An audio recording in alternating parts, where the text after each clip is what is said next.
Silakan Menteri Alam Sekitar dan Air untuk menjawabnya. Tempoh masa 3 minit. Bismillahirrahmanirrahim. Alhamdulillah wassalatu wassalamu ala Rasulullah. Selamat pagi semua dan semoga pagi ini kita sentiasa diberkati Allah Subhanahu wa taala insya-Allah. Memulakan perbahasan atau perbincangan kita di Dewan Yang Mulia ini, saya ingin menarik perhatian pada soalan pertama yang dibangkitkan oleh Ahli Parlimen Stew. Untuk makluman yang dipertua dan seluruh ahli majlis, program Jana Graduan Usahawan Hijau ataupun JAGOH adalah program yang dilaksanakan oleh Malaysian Green Technology and Climate Change Centre MGTC, sebuah agensi di bawah Kementerian Alam Sekitar dan Air. Objektif utama program ini ialah dibangunkan untuk membantu graduan muda supaya lebih berdikari dalam menjana pendapatan secara diri melalui kaedah keusahawanan dalam bidang-bidang kemahiran industri hijau, selaras dengan usaha kerajaan untuk memperluaskan pembangunan ekonomi hijau di negara ini. Program JAGOH dibangunkan berdasarkan bidang-bidang kemahiran industri hijau mengikut sektor dan subsektor di bawah Pelan Induk Teknologi Hijau 2017 hingga 2030. Antara bidang-bidang kemahiran yang telah dikenal pasti termasuk perkhidmatan audit tenaga, perundingan pengurusan tenaga dan gaya hidup hijau, perkhidmatan kita semula dan pelbagai bidang lain yang sedang dikenal pasti. Senarai bidang kemahiran tersebut akan diperluas mengikut kesesuaian permintaan pasaran serta menepati sasaran Pelan Induk Teknologi Hijau. Strategi utama pembangunan kemahiran di bawah program ini ialah berdasarkan konsep apprenticeship, di mana usaha meningkatkan kompetensi graduan yang dikeluarkan oleh universiti.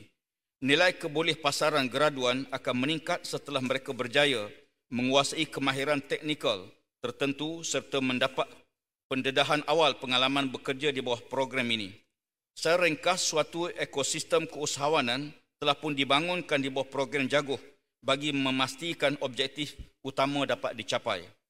Program JAGOH ini berada dalam proses pembangunan modul mengenal pasti rakan strategik serta permohonan dana daripada kerajaan dan pihak swasta. Promosi program JAGOH akan diadakan secara berperingkat mulai tahun 2021 bagi menarik perhatian semua pihak yang berminat. Sekian, terima kasih. Terima kasih Menteri. Soalan tambahan, Stew. Terima kasih Menteri. Seperti mana yang dijelaskan oleh Menteri tadi, program JAGOH ini dilihat sebagai salah satu usaha untuk membantu graduan muda lebih berdikari dan menjana pendapatan melalui program keusahawanan. Mohon Menteri jelaskan secara terperinci pelaksanaan program ini dan berapakah universiti yang terlibat dengan program ini. Sila Menteri, 1 minit. Untuk makluman yang berhormat, program JAGOH ini dilancarkan pada bulan Januari tahun depan. Kita dalam sebagaimana saya telah jawab tadi, kita dalam rangka tentang beberapa mekanisme dan melibatkan beberapa pihak universiti. Jadi untuk sehubungan dengan itu, untuk kumpulan pertama program JAGOH ini kita jangka akan melibatkan 3 aliran. Yang pertama JAGOH pengurusan tenaga, yang kedua JAGOH produk hijau dan yang ketiga JAGOH pertanian bandar.